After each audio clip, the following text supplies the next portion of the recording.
오늘은 오므리 왕조 세 번째 시간으로 악의 열매를 따먹는 아합 왕에 대해서 알아보겠습니다. 여로보암은 이스라엘 첫 번째 왕으로 이스라엘 거룩한 땅을 더럽혔습니다.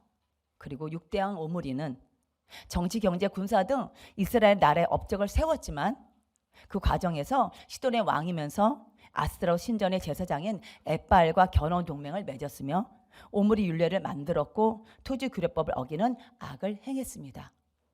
그리고 아합은 결혼 동맹 열매를 따먹고 이세벨과 결혼합니다. 오므리 아들 아합은 결혼 동맹의 열매를 따먹고 이세벨과 결혼합니다. 열왕기상 16장 31절 말씀 읽겠습니다. 시작.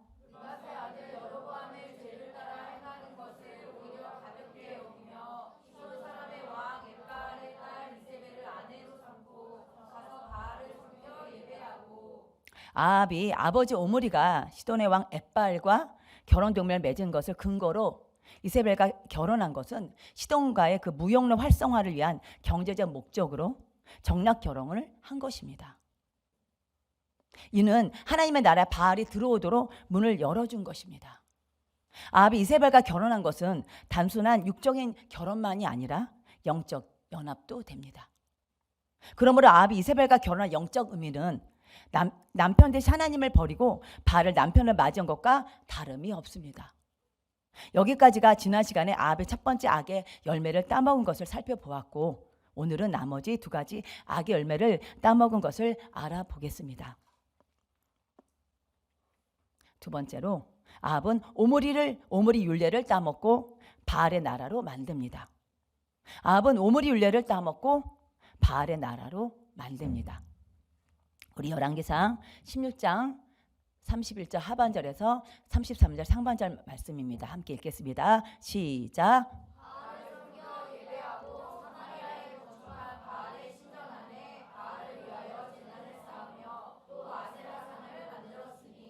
아합은 오므리 율례를 따먹고 하나님의 나라를 바알의 나라로 완성시킵니다. 지금부터 아합이 하나님의 나라 바알의 나라를 어떻게 완성시키는지 알아보겠습니다.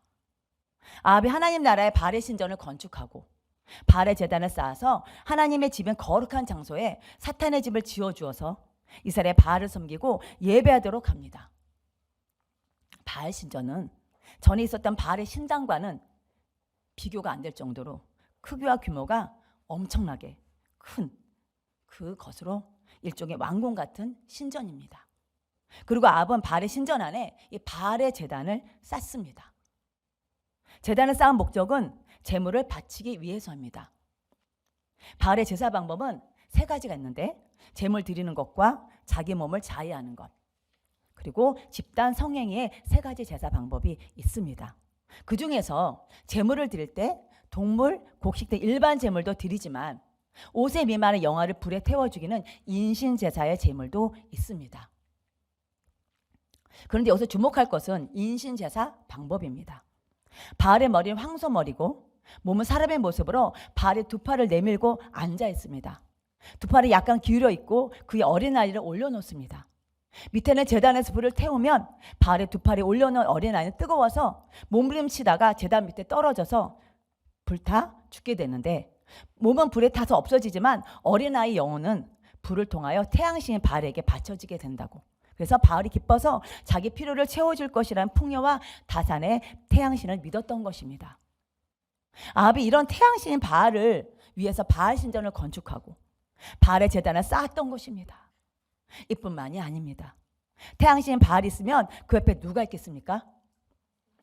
네, 인류 최초로 태양신의 개념을 들어와서 니무로스 태양신 바알로 만든 니무로스 안에 세미라미스가 있습니다. 달의 여신, 하늘의 여왕 세미라미스인 아세라가 있었다는 거예요. 아합이 태양신 바알 옆에 그의 아내인 달의 여신 아세랑상까지 세운 것입니다. 이같이 아합이 오므리가 우상을 섬기는 것을 법으로 제정한 오므리 율례를 근거로 아합이 바알의 신전과 제단을 쌓고 아세랑까지 세우며 바알을 섬기고 예배하도록 한 것은 시돈과 엣바알에게 환심을 사서 시돈과의 무역로 활성화를 위한 경제적인 목적이 있었습니다.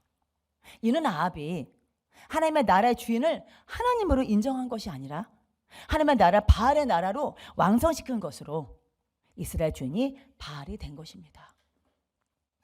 이같이 여로보암에서 시작된 죄가 아합 때 죄가 완성되는데 이는 죄가 확장성을 가지고 있다는 사실입니다. 하나 죄가 또 다른 죄를 낳고 또 다른 죄는 또 다른 죄를 만들어서 결국 죄가 점점 확장되면서 죄가 주인 노릇하고 죄의 노예가 되는 무서운 결과를 낳게 됩니다. 그러므로 작은 죄를 우리는 무시해서는 안 되겠습니다. 작은 죄라도 조금만 방심하면 죄가 빠르게 담장을 덮습니다. 그러므로 죄가 확장되기 전에 초기에 죄를 버리겠다는 결단을 하고 하나님께 정직하게 죄를 자백하고 회개해야 합니다. 그럴 때 죄의 확장성을 우리는 막을 수가 있습니다. 이처럼 죄는 확장성이 있고 사탄은 반드시 권력자를 통해서 일을 하는데 그 이유는 권력자들을 통해 더러운 죄가 합법적으로 들어와 하나님의 나라를 더럽히는 목적이 있습니다. 하나님 나라에 사탄의 집을 짓는 것이며 사탄이 원하는 최고의 목적으로 이는 하나님의 통치권을 빼앗아서 하나님께 수치와 모욕을 주고 사탄이 하나님같이 섬김과 예배를 받으려는 것입니다. 세 번째, 아합은 토지 규례법을 어긴 열매를 따먹고 요단 동편 땅을 정복할 준비를 합니다. 아합은 토지 규례법을 어긴 열매를 따먹고 요단 동편의 땅을 정복할 준비를 합니다. 아합은 아버지 오므리가 토지 규례법을 어기면서 국방을 강화시킨 것을 근거로 요단 동편의 땅을 정복할 준비를 합니다. 그러나 그 과정에서 여리고를 건축하는 악행을 저지르게 됩니다. 우리 열왕기상 16장 34절 말씀 읽겠습니다. 시작. 그 시대에 블레 사람 히엘이 여리고를 건축하였는데 그가 그 터를 쌓을 때에 맏아들 아게람을 잃었고 그 성문을 세울 때에 막내 아들 수금을 잃었으니 여호와께서 눈의 아들 여호수아를 통하여 하신 말씀과 같이 되었더라. 그 시대는 아합 시대를 말합니다. 아합 왕 시대에 아합의 베델 사람 히엘로 하여금 여리고를 건축하게 하였는데 히엘이 여리고에 터를 쌓을 때 맏아들 아비람을 잃었고 여리고 성문을 세울 때 막내 아들 수급을 잃었습니다.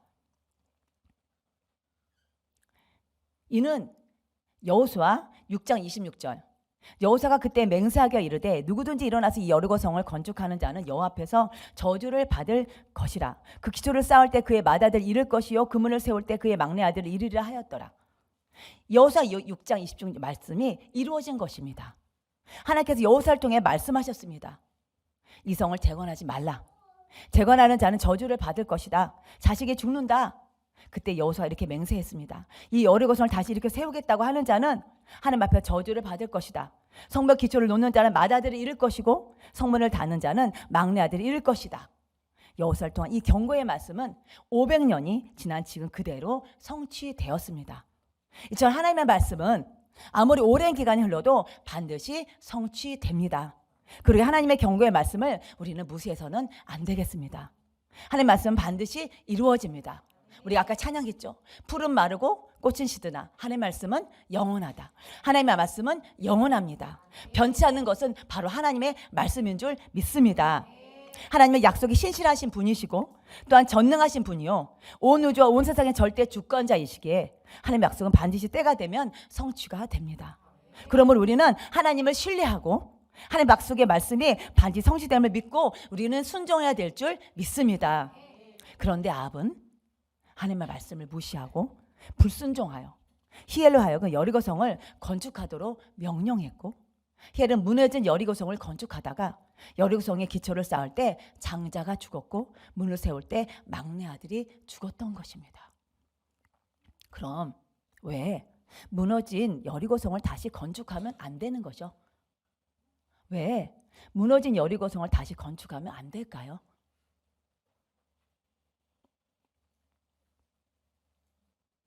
여리고성은 이스라엘 약속의 땅 가나안 땅에 들어가서 첫 번째 점령해야 할 땅입니다. 그러나 여리고성은 요새와 같은 성이고 그 성을 이스라엘 군사력으로 점령한다는 것은 아주 불가능한 일이었습니다.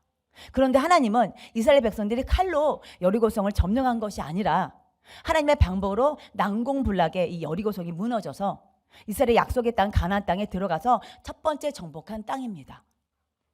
이때 하나님은 여호수아 6장 26절 말씀을 주셔서 여리고성을 재건하는 자는 저주를 받을 것이라고 명령했던 것입니다. 그러므로 여리고성을 다시 세운다는 것은 하나님의 법을 어기는 것이기에 여리고성을 재건해서는 안 되는 이유입니다. 그러나 진짜 이유가 있어요. 진짜 이유는 여리고성은 하나님의 것이기 때문입니다. 물론 우주 만물의 모든 것은 하나님의 것입니다. 나도 나의 것이 아닙니다. 그러나 그 중에서 특별히 구별된 하나님의 것이 있는데 그것이 여리고성으로, 그 이유는 여리고성은 약속의 땅을 정복한 첫 번째 땅으로 첫 것은 하나님의 것이기 때문입니다. 우리 출애굽기 13장 1에서 2절에 29절 보면 하나님은 동물이나 사람의 초태생 그리고 처음 익은 열매도 다 내 것이니 거룩히 구별할 내게 돌리라고 하나님께서 말씀하십니다. 초태생, 처음 태어난 거, 첫 소산, 첫 시간 등 첫 것이라는 것은 무슨 의미일까요? 주권과 소유권이 누구에게 있다는 것입니까? 하나님께 있다는 것입니다. 주권과 소유가 하나님께 있으며 하나님의 주인이라는 것을 나타내는 것입니다. 그 따라서 여리고는 특별히 구별된 첫 것으로 하나님의 것이기 때문에 여리고성을 재건하지 않고 무너진 그대로 놔둬야 하며, 또한 첫 것은 하나님의 것이기에 사람이 거주할 수 없을 뿐더러 그곳에 어떤 전리품도 취할 수 없는 것입니다. 그래서 하나님은 살아있는 모든 것을 다 죽이라고 한 것입니다. 죽이라고 한 것은 우상숭배로 이미 사람과 동물이 더러워졌기 때문입니다. 제사를 드릴 때 흠없고 깨끗한 첫 것을 드릴 이유도 이 같은 이유입니다. 그런데 첫 것은 이것뿐만 아닙니다. 표를 보면 매달 시작하는 첫날과 이스라엘의 절기를 말하는 것입니다. 매달 시작하는 첫날과 매년 시작하는 첫날, 즉 월초 그리고 연초 하루는 하나님의 것입니다. 그리고 보리가 날 때와 첫 단과 50일 후 보리 수확을 할 때 보리 수확의 첫 수산도 하나님의 것입니다. 그리고 첫 것은 아니지만 첫 것같이 하나님의 것이 있는데 7일 중은 7번째 날 안식일, 우리는 주일이죠. 주일은 하나님의 것이며 또 수입의 10개 중 하나도 하나님의 것입니다. 그러나 아합은 하나님의 것을 무서운 줄도 모르고 여리고를 자기 소유인 양 하나님의 것을 도둑질한 것입니다. 우리도 하나님의 것을 도둑질할 수 있습니다. 우리에게 주어진 시간, 물질 중에서도 하나님 것이 있습니다. 그것은 예배와 헌금입니다. 헌금이 다겠습니까? 헌금 중에서 뭐가 첫 것입니까? 11조입니다. 하나님 것은 첫 것만 있는 것이 아닙니다. 모든 것이 하나님 것이지만 특별히 구별된 땅과 물질과 시간 속에 구별된 하나님의 것이 있습니다. 그래 우리에게 있어서 하나님의 것은 주일과 11조가 대표적인 것입니다. 주일 성수, 11조 정말 얼마나 중요한지, 주권이 소유권이 하나님께 있다고 우리가 고백하는 우리의 몸으로 드리는 예배입니다. 그 밖에 드리는 모든 예배와 여러 가지 헌금 그리고 나 자신까지도 모두 내 것이 아닙니다. 모두 하나님의 것입니다. 우리도 하나님의 것인 시간과 물질에 대해서 내 것이냐 내 마음대로 나를 위해 사용하진 않았는지, 나 자신도 하나님의 것인데 내 것이냐 죄로 더럽히며 내 마음과 내 뜻 내 고집대로 살지는 않았는지 돌아봐야 합니다. 아합이 하나님의 것인 여리고성을 자기 것을 생각한 것 같이 우리도 하나님께 드릴 구별된 시간과 물질, 즉 주일과 11조에 대해서 하나님 것을 내 것이냐 나의 욕심을 채우는 데 사용할 수 있음에 우리는 주의해야 합니다. 그러나 아합은 하나님 것인 여리고성을 재건하며 하나님의 것을 첫 것을 자기 것이는 도둑질했던 것입니다. 도둑질은 몰래라도 하는데 아합은 하나님을 두려워하지도 않고 하나님 것을 뻔뻔하게 자기 것으로 사용했다는 점입니다. 그럼 아합이 무너진 여리고성을 다시 건축하는 이유가 뭘까요? 아합이 무너진 여리고성을 다시 건축하는 이유가 있습니다. 그게 뭘까요? 여리고성을 재건하는 이유가 뭘까요? 그것은 아합이 아람에게 빼앗긴 요단 동편의 땅을 점령하기 위해서입니다. 요단 동편의 땅을 점령하려면 여리고를 군사적 기지로 삼고 요단강을 건널 통로를 확보하기 위해 여리고성이 필요했던 것입니다. 맨 처음에 이스라엘 백성들이 여호수아 지도자를 세워가지고 이스라엘이 그 먼저 가나안 땅에 들어갈 때 맨 처음에 요단강을 딱 건너서 첫 성이 뭐라고 그랬어요? 아까 여리고성입니다. 그러니까 여리고성은 요단강 바로 근처에 있다는 거예요. 그것은 그런데 여리고성은 하나님의 것이기에 성을 재건하면 안 되었고 요단 동편의 땅은 하나님이 약속한 땅이 아니기에 점령하면 안 되는 것이었습니다. 아합이 여리고성을 건축하고 요단 동편의 땅을 공격하려 했던 것은 그 모든 것이 하나님의 말씀에 불순종하고 자기 욕심을 채우기 위한 것입니다. 그리고 하나님 것을 자기 것을 사용하고 자기 야망과 꿈을 하나님이 약속하지 않은 땅에서 이루려 했던 악행입니다. 이처럼 요단 동편의 땅은 하나님이 약속한 땅이 아닙니다. 요단 동편의 땅이 어떤 땅인지 알아보겠습니다. 우리 민수기 32장 6에서 7절 말씀 우리 읽겠습니다. 시작.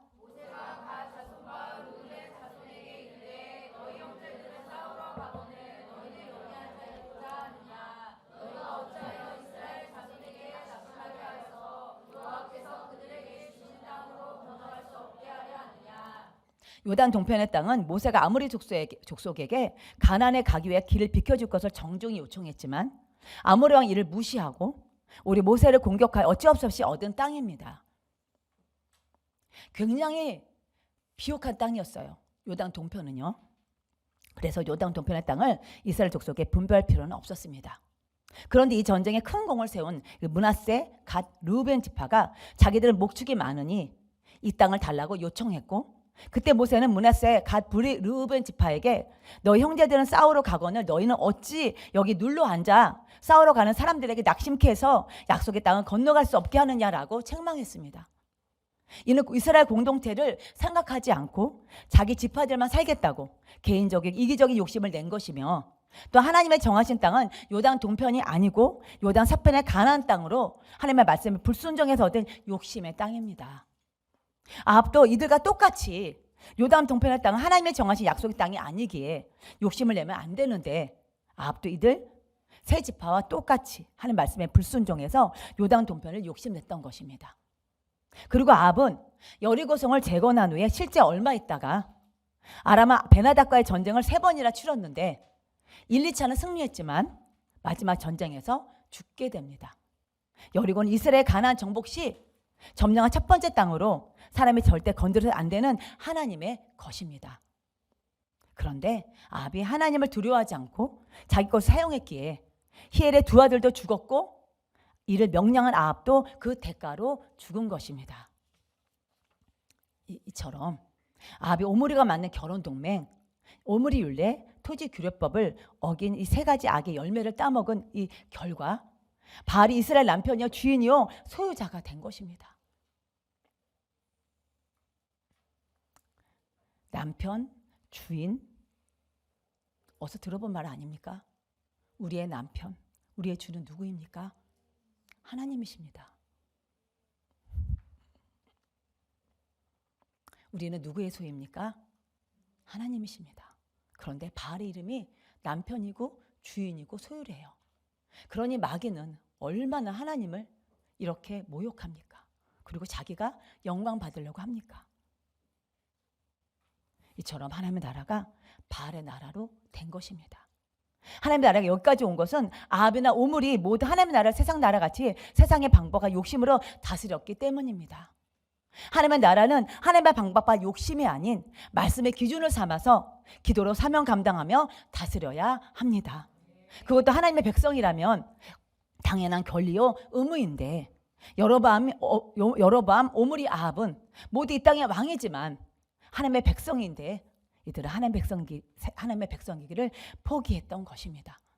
그것은 그들 안에 세상 욕심이 그들의 정체성을 삼켜버렸기 때문입니다. 세상 욕심이 들어오면 보이질 않는 거예요. 내가 누구지? 내가 어떻게 살아야 되는지 나의 정체성을 모른다는 거예요. 물론 하나님의 사람 모든 영역에서 세상 사람보다 더 열심히 살아야 합니다. 그러나 그 목적은 욕심이 아닌 사명 감당을 위한 도구이지 본질이 아닙니다. 본질이 자기 욕심이 돼서는 안 됩니다. 우리도 마찬가지예요. 우리도 세상 사람보다 더 열심히 공부하고 일해야 합니다. 그러나 그것은 사명 감당을 위한 도구입니다. 그런데 만 열심히 공부하고 일하는 것 사명 감당을 위한 도구가 아니라 욕심의 본질이 된다면 아합같이 욕심이 하나님의 자녀의 정체성을 삼켜버리고 모양과 형식이 남을 것입니다. 그런데 본질이 욕심이 아닌 사명 도구가 되기 위해서는 길이 있습니다. 그 길은 하나님의 것을 절대 손대서는 안 됩니다. 하나님의 것을 하나님께 드리는 시간과 물질입니다. 그 대표적인 것은 주일 예배와 시불주이지만 그 밖에 하나님을 드리는 구별된 시간인 모든 예배와 말씀과 기도와 하나님 나라의 사명 감당하는 모든 것이 하나님의 것입니다. 그 하나님의 것 중에서 누구도 있습니까? 바로 나도 있다는 거예요. 나도 누구 것입니까? 하나님의 것입니다. 내 자녀도 하나님의 것입니다. 주일도 일주일 모두 하나님의 날이지만 그중 구별될 날로 지켜지는 주일, 절대 범하지 않고 하나님의 것을 내 것처럼 사용하지 않는 우리가 되기를 원합니다. 시간 주신 이도 하나님, 건강 주신 분도 하나님, 돈을 벌게 해주신 분도 하나님, 우리에게 물질을 주신 이도 하나님, 내 인생의 주인 되신 하나님이라는 신앙의 고백으로 모든 것이 하나님 은혜라는 믿음의 고백을 드리고 11조 주일 예배, 새벽 예배 기쁨으로 드리며 하나님 우리의 삶 하나님께 올려드려 맡겨진 사명 잘 감당하여 이 땅을 하나님의 나라를 만드는 축복의 통로가 되는 우리 모두가 되기를 간절히 소망합니다. 함께 기도하겠습니다. 하나님 아버지, 아합의 인생을 통해 우리 너무 많은 것을 깨닫습니다. 하나님의 백성이면서 하나님 안 세상이 우상이 되어 세상만 바라보다가 욕심에 제 말씀을 무시하고 불순종하다가 죄가 돌이킬 수 없는 눈덩이처럼 거져서 마치 내 버림받고 심판하는 모습을 보며 주여 우리도 죄의 경각심을 갖고 탐욕을 우둔해진 우리의 죄를 철저히 회개하게 하여 주옵소서. 말씀을 무시하고 하나님과 멀어지게 하고 하나님을 망각하게 만드는 우리의 삶 속의 우상들을 제거하게 하여 도와주시옵소서. 죄가 확장되지 않게 하시고 하나님에 대한 믿음과 사랑이 더 커져 하나님을 향한 사랑과 이웃을 향한 사랑으로 죄의 도구가 아니라 우리 모두는 하나님 나라를 확장하는 축복의 도로 사용될 수 있도록 은혜 베풀어 주시옵소서. 하나님 아버지, 하나님은 우리 모든 주인이심을 선포합니다. 우리가 뭔가 잘해서 얻은 것이 아니라 하나님 은혜를 주신 것을 기억하여 절대 하나님 것을 손대지 아니하고 감사함으로 하나님께 올려드리는 우리가 되게 하여 주시옵소서. 주일도 일주일 모두 하나님의 날이지만 그중 구별될 날로 지켜지는 주일 절대 범치 않게 하시고 그날을 더럽히지 않게 하여 주옵소서. 하루 1시간 기도드리는 시간에 11조도 드리게 하여 주시옵소서. 하나님 아버지, 내 인생도 내 자녀 내 재물 내 시간도 하나님 것을 인식하고 하나님께 다 맡겨드리고 내 기준이 사라지고 오직 하나님의 말씀만이 기준되어 하나님의 말씀에 정결되게 주여 도와주시옵소서. 고난까지 하나님의 통찰이 있음을 기억하고 주님 바라봄으로 하나님의 주권을 인정하고 하나님께 손대지 않고 오직 말씀에 순종하는 우리 모두가 될 수 있도록 주여 역사하여 주옵소서. 하나님 아버지, 이스라엘에게 하나님의 말씀을 전하던 선지자들은 비록 죽고 없어질지라도 그들이 전 하나님의 말씀을 여전히 살아있고 운동력 있어서 역사하심을 믿고 아까 이스라엘 백성 하나님의 말씀을 귀 기울여 듣고 순종하지 않아 경고하신 말씀대로 고난받고 심판하는 인생이 우리는 되는 것이 아니라 매일 말씀대로 순종하여 하나님의 축복을 받아 복된 날을 늘 누리는 우리가 될 수 있도록 주여 도와주옵소서. 하나님 아버지, 예수님 믿으면 구원받고 믿지 않으면 영원한 지옥불에 떨어지는 말씀도 반드시 이루어질 텐데 아직도 주님을 알지 못하고 말씀을 듣지 않은 사람들 향해 아버지 그들을 위해서도 기도에 아버지 눈물 쉬지 않게 하셔서 부르짖으면 응답하여 주시고 그거 은밀한 일을 이루시는 약속의 말씀을 경험하는 우리 모두가 될 수 있도록 주여 역사여 주옵소서. 그렇게 되게 하실 것을 믿습니다. 감사를 드리며 예수님 이름으로 기도합니다. 아멘.